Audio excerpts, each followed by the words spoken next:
My husband cheated on me and tried to leave me with nothing. Heartbroken, I was about to jump into the river when the baby in my belly suddenly spoke. Mom, don't do it. I've been reborn. In my past life, my scumbag father kicked us out for his mistress and then won an $11 million lottery. I was even more desperate and about to let go when the voice spoke again. I know the winning lottery numbers. We can take them. Please don't die. More importantly, my scumbag father's hidden money is in the bedroom ceiling. Take it first, then divorce him. My legs stopped shaking and I finally calmed down. When I got home, I borrowed a ladder and started tearing open the ceiling. Since I had run back in tears, the housekeeper didn't dare stop me. I locked the bedroom door, set up the ladder, and took off my shoes. I glanced at my slightly rounded belly. Son, are you sure it's here? Your dad will be back soon. If we tear down the wrong spot, we'll lose our chance. A childish yet cocky voice came from my belly. Mom, trust me. In my past life, that scumbag dad hid his gold bars here. Third panel from the left. Push hard. I took a deep breath and climbed the ladder. My hands were shaking, not from fear, but from excitement. Scott froze all my cards to force me into a divorce. He called it letting me calm down, but in truth, he was cutting off my money to make me submit. He wanted me to leave with nothing. Dream on. I shoved the patterned ceiling panel open. Dust fell and blurred my vision, but I didn't wipe my eyes. I had already touched the heavy black cloth bag.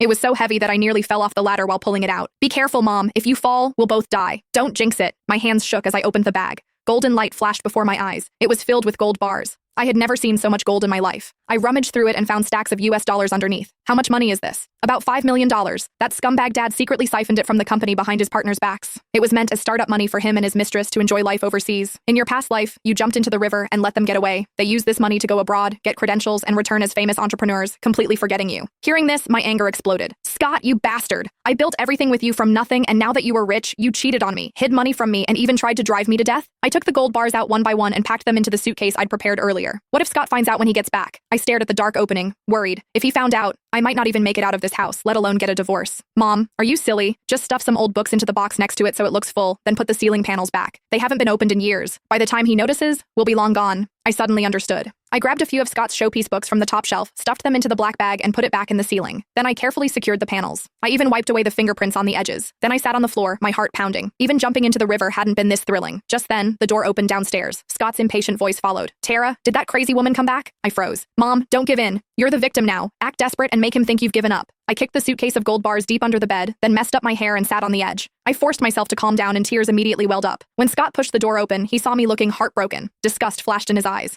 Still not dead? I thought you had some backbone. He loosened his tie, clearly impatient. Since you're not dead, sign the papers. He tossed a divorce agreement at me. If you leave with nothing, I'll pay for the abortion. After all, no one wants a woman with a child when remarrying. Abort it? Even animals weren't that cruel. How could he say that? Hatred surged in my heart, but I knew now wasn't the time to explode. I slowly lifted my head, my eyes hollow. Following my son's advice, I put on the act of a woman completely broken by grief. Scott, after 7 years of marriage, are you really going to be this cruel? My voice was hoarse and trembling. Scott scoffed and lit a cigarette, ignoring my pregnancy. Yvette, we're adults. Don't make this ugly. Barbara is pregnant with a son. I have to give them proper status. You don't even know what you're carrying. If it's a girl, I'd be at a loss. Bastard! The little devil in my belly cursed.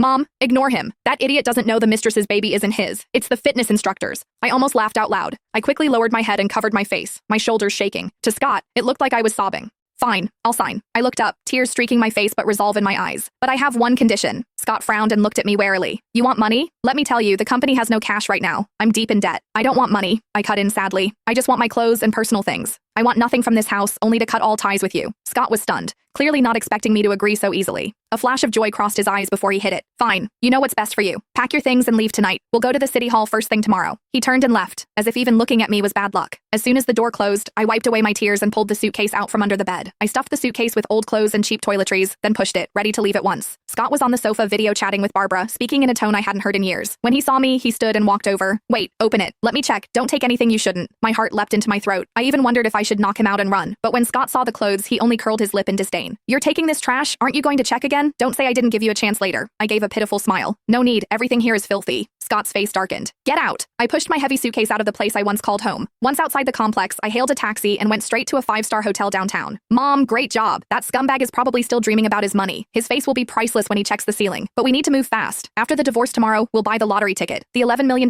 jackpot is ours. I sat in the back seat watching the scenery fly past the window. The anger I'd held in for so long finally eased. Scott, you thought you dumped a worn-out wife. You had no idea you just sent away a money magnet. That night, in the presidential suite, I ordered a seafood feast I'd never dared to buy before. While eating king crab, my son told me stories from my past life. It turned out that after I jumped into the river in my past life, Scott didn't shed a single tear. He even released a statement claiming I was mentally ill. He used my death to build a loving, devoted image, sending his company's stock price soaring. That mistress, Barbara, spent my compensation money on limited edition handbags. They even scattered my ashes in some desolate place. Hearing this, I crushed the crab leg in my hand. Son, I'll make them pay. Absolutely. Mom, tomorrow at the city hall will be a big show. Barbara will surely protest. You must hold back. Don't hit her. Her fake designer clothes might tear and she could try to extort money from us. I chuckled. This little one's tongue was even sharper than mine. The next morning, at the city hall entrance, Scott beamed with joy, his hair slick and shiny. Beside him, arm in arm, was Barbara. Heavily pregnant, she wore a tight dress as if trying to hide her pregnancy. Seeing me alone, Barbara covered her mouth and laughed. Oh, why do you look so pale? Did you sleep under a bridge last night? Scott patted her bottom and pretended to be concerned. Don't say too much or she might jump into the river again. He then looked at me condescendingly. Did you bring all the paperwork? Hurry up and finish. I have company matters to attend to. I ignored them and walked in. Sign, stamp, and get the certificate. I stayed silent the whole time and cooperated completely. The moment I got the divorce certificate, Scott sighed in relief, as if a huge weight had been lifted. As we walked out, Barbara deliberately kissed Scott in front of me. Honey, we're finally free. Let's celebrate. Scott hugged her and pinched her cheek affectionately. Okay, whatever you say.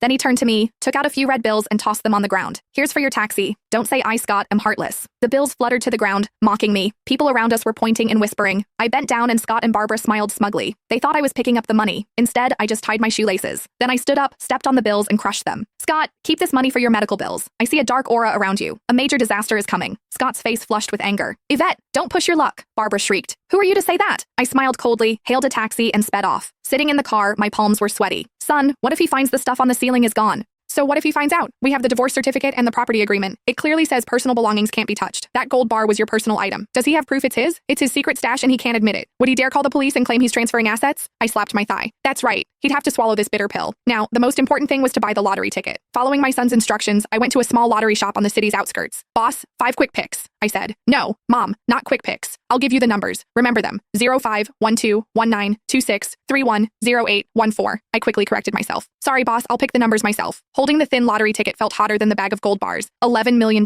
If I won, I'd never worry again. Son, can we really win? It has to. In my past life, the winner was a homeless man who got drunk and lost his ticket. That scumbag father picked it up and claimed the prize. This time, we'll take it first. Just as I got excited, Scott suddenly snatched the lottery ticket from my hand.